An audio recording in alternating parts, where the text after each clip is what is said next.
You don't have to know a lot of things in order to make a huge difference for the Lord in the world.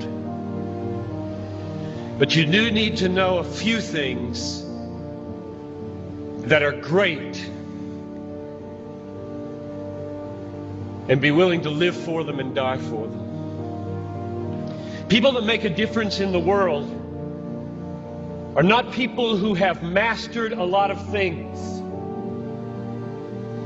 They are people who have been mastered by a very few things that are very, very great.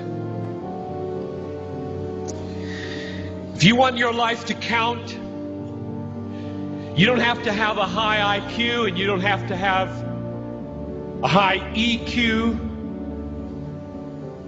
You don't have to be smart. You don't have to have good looks. You don't have to be from a good family or from a good school.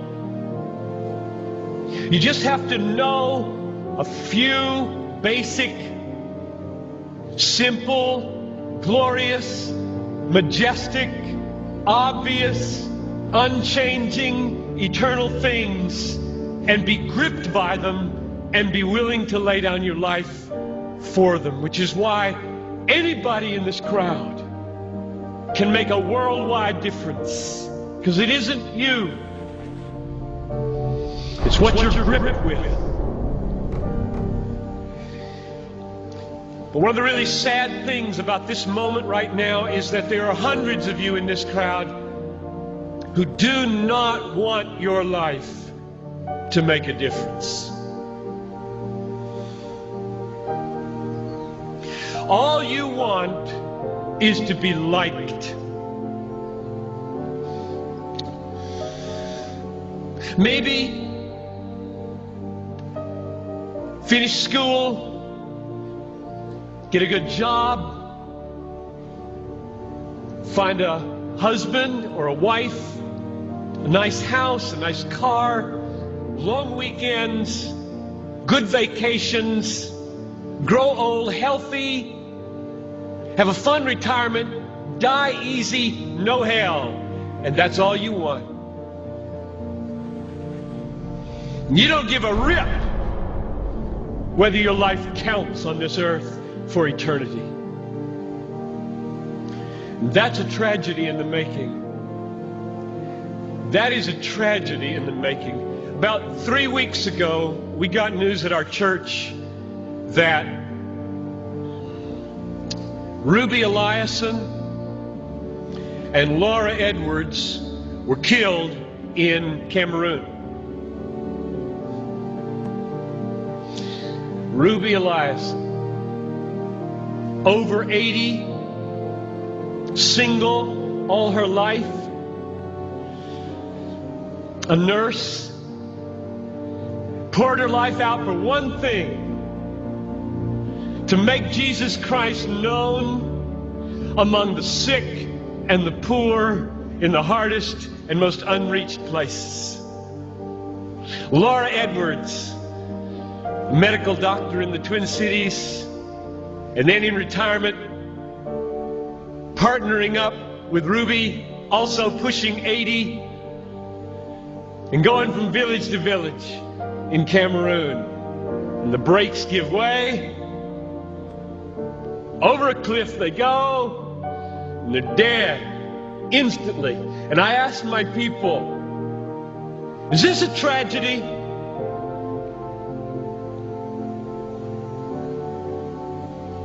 Two women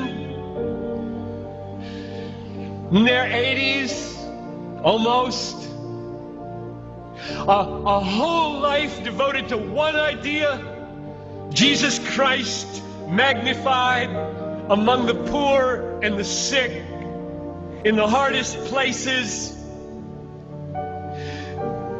And 20 years after most of their American counterparts had begun to throw their lives away on trivialities in Florida and New Mexico, fly into eternity with a death in a moment. Is this a tragedy, I asked?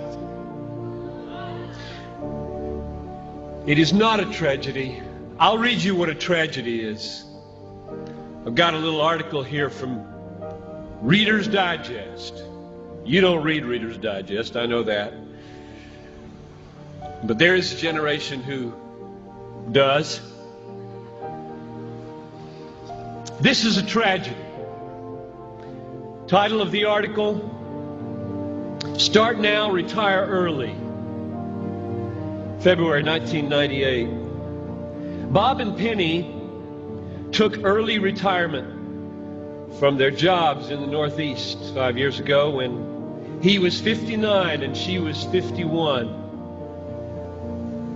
Now they live in Punta Gorda, Florida, where they cruise on their 30-foot trawler, play softball, and collect shells. That's a tragedy. That's a tragedy. And there are people in this country that are spending billions of dollars to get you to buy it. And I get 40 minutes to plead with you, don't buy it. With all my heart, I plead with you, don't buy that dream. The American dream. A nice house, a nice car, a nice job, a nice family, a nice retirement, collecting shells. As the last chapter, before you stand before the Creator of the universe to give an account with what you did. Here it is, Lord, my shell collection. Look, Lord, my shell collection. And I've got a good swing. And look at my boat. God, look at my boat, God. Well, not for Ruby and not for Laura. Don't waste your life. Don't waste it.